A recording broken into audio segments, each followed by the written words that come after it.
Okay. So almost everybody has one of these.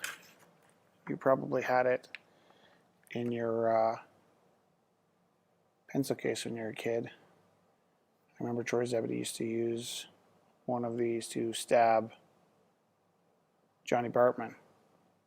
I don't know why, but he did. And this one's kind of a special one because this right here can come off and you can replace it. And I really like I think this is called a protractor. A lot of people think it's the compass. I really like the ones that have the marker attachment.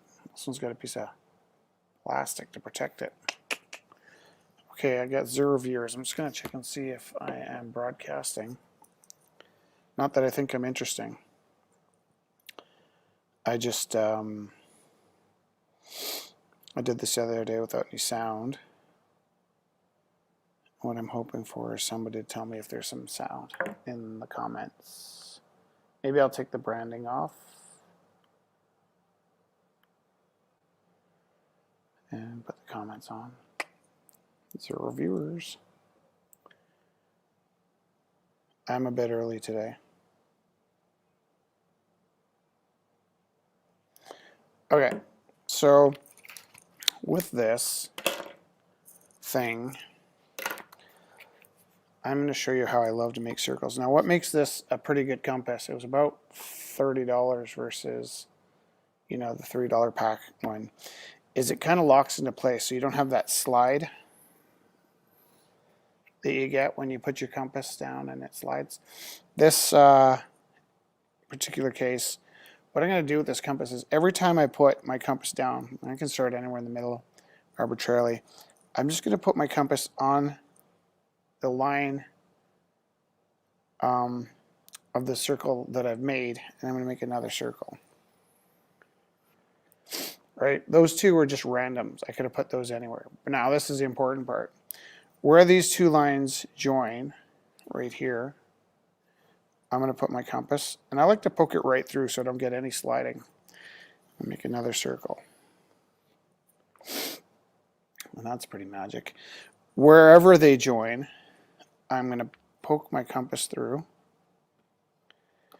and spin around. It helps to have some paper underneath so that as you put your compass down, it's got a little grip as it pokes through. And everywhere I put my compass down, I meet those points. Now, in the center, I end up with a fairly perfect flower of life. You see this a lot in the yoga studios. And mine's perfect. Do I have sound? I'm looking for sound. Indication of sound. Hold on a second. Sorry, I'm going a little slow today. As it pokes through. Okay, so there's sound.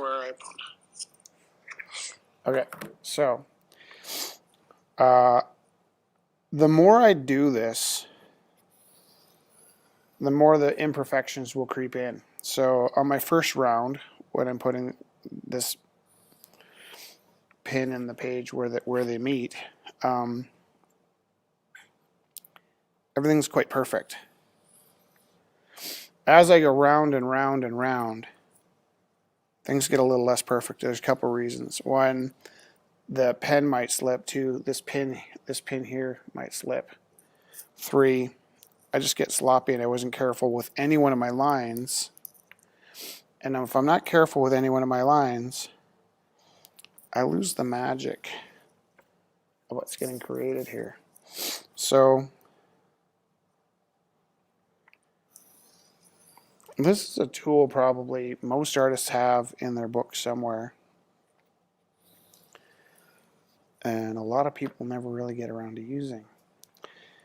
And it does some pretty neat stuff. Now, Harold and I have talked about this quite a bit, and I think part of the reason why Harold and I would have a shared interest in this is my dad was a draftsman. And so I knew a few things about graphic design when I was a kid that most kids wouldn't have known about. So something like cutting a ruby would be part of my past, part of my life. And I remember when my dad did all his artwork with Letraset, and I remember when the first useful Macintosh came out with an arts program. But this is actually, if you didn't have graph paper, is kind of how you would create a lot of your shapes before computers. There's all these weird like tools in your pencil set that you may or may not have known how to use.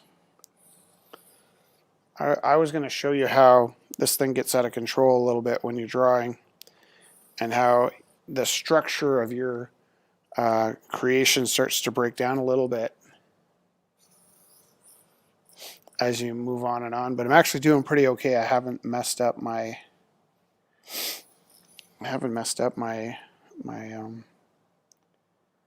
center points enough that the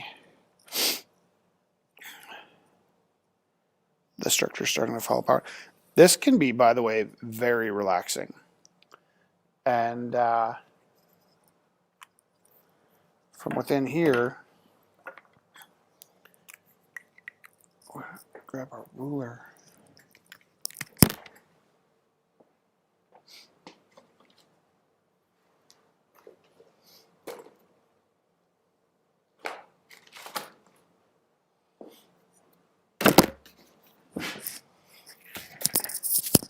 Okay, so from in here, you can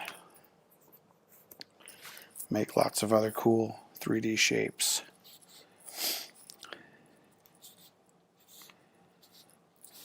And you can kind of see right away how, I mean, the first Rubik's Cube illustration was probably done like this. Not so much on a computer, but you needed these techniques to make a three-dimensional cube, and when you wanted it to be perfect, you'd use your protractor, which I think most of us call a compass. And because I communicate with my hands, my advice to you would be to never take my word for what a thing is called, because I don't actually care what it's called. And to tell you the truth, if I was ever asking for that tool, if I said, hey Jess, do you know where my compass is? It's not because we're going camping. That's because I want my protractor. I would love to know if I'm wrong about that. That's one of those things I'm pretty happy to find out I'm wrong about. So there is a really neat cube, okay? And I'm gonna get my paint markers.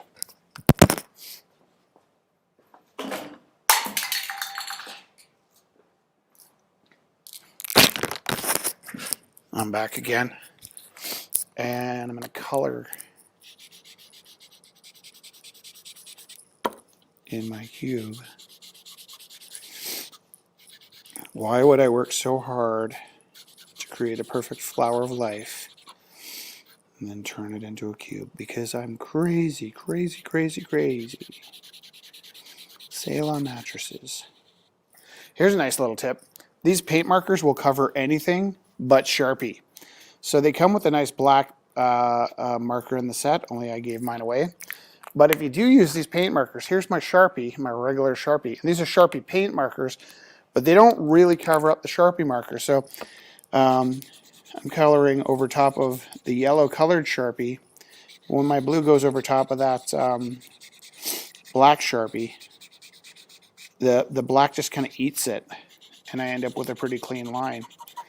It looks like I'm really doing a good job of getting a nice clean line on that blue Sharpie, but it's just that the black is absorbing the blue. How fun is this? By the way, you can do the whole Rubik's Cube this way.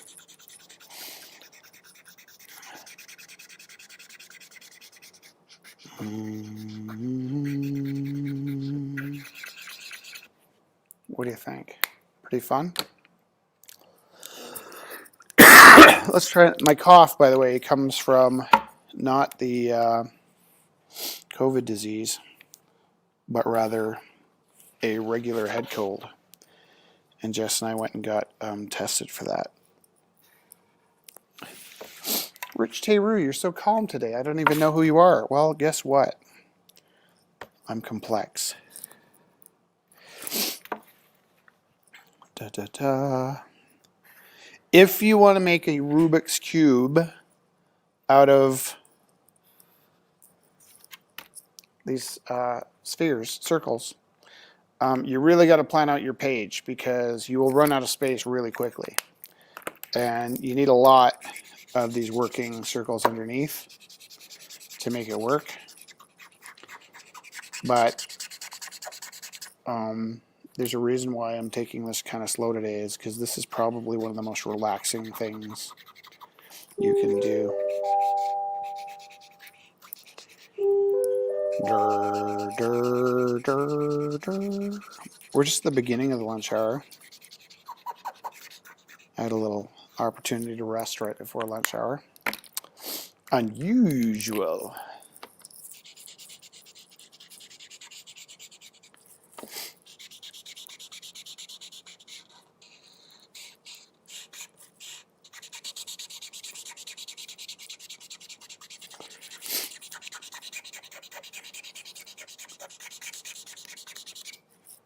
Right on. Okay, so what if I had, do I have the, yeah, I have all the details I need for the next cube down. I got this and this, and that, and this. And that's all I need to know where my cube goes.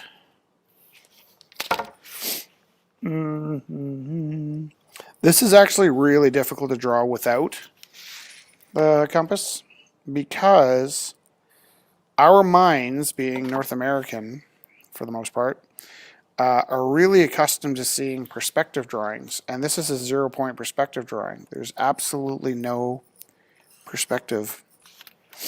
This square isn't any different size than this square. They're all the same size, and it creates kind of a disharmony when you're drawing it because your brain wants to compensate and put the 3-point perspective in.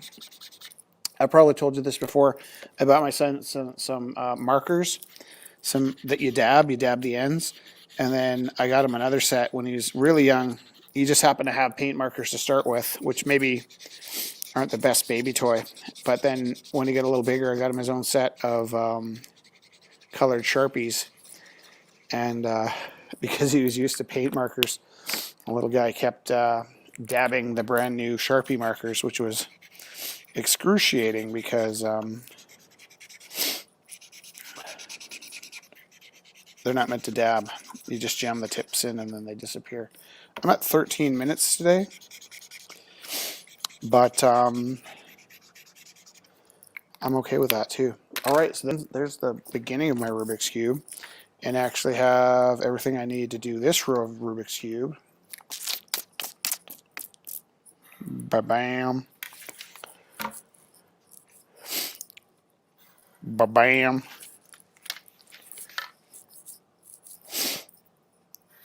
Got the sniffles still. Ba-bam. And I can do this corner of the Rubik's Cube.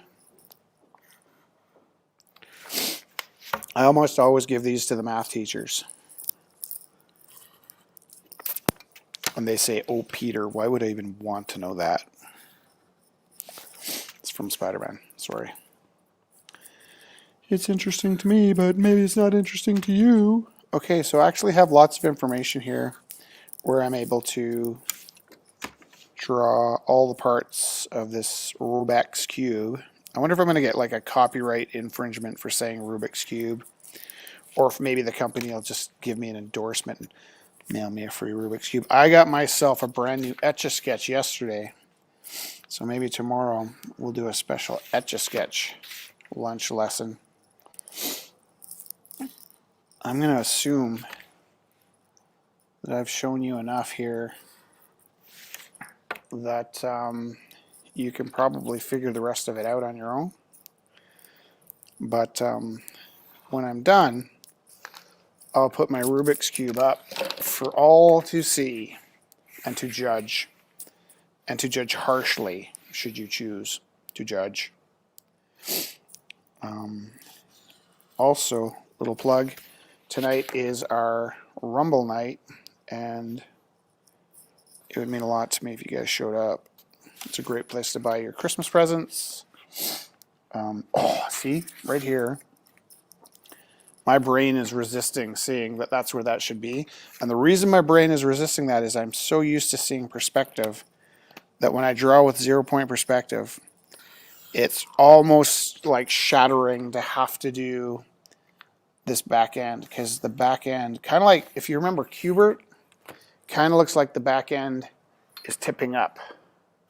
I'll put that, so I'm doing like a digital drawing for reference, and there we go. So it's 15 minutes. I will put up my Rubik's Cube when it's done.